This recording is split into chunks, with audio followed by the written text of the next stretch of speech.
કરવાનું મમ્મા? ગોળ ઓગળવાનો. આ તો શું કરું છું? ગોળનો પાયો. અને મમરા? મમરા પછી નાખવાનું.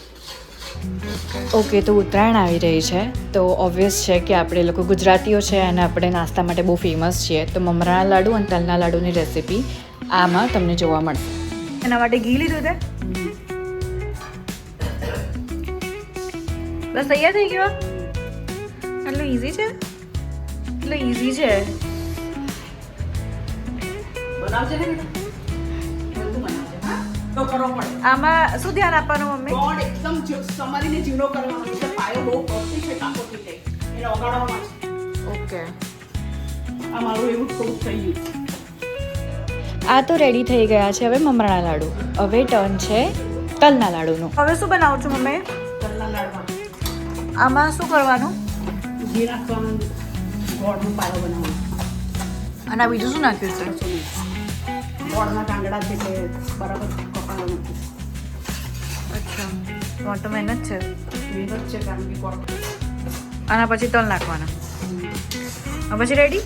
લાડવા બી આવું કેટલી મિનિટ કરવાનું મમ્મી?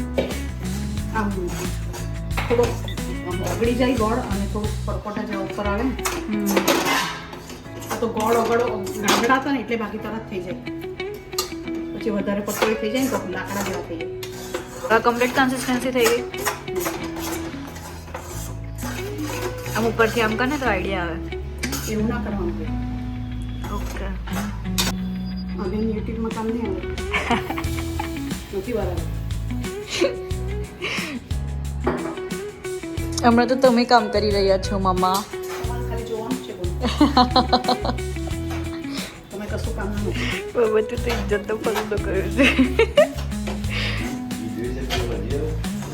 આમાં શું કરવા?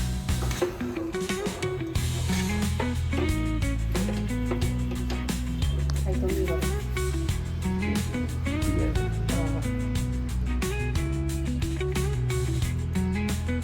ગોળ જ ઓછો. યુગ લે ચાલ જલ્દી. એવું શું કર જલ્દી, પણ અમે તો સ્પેસ નથી.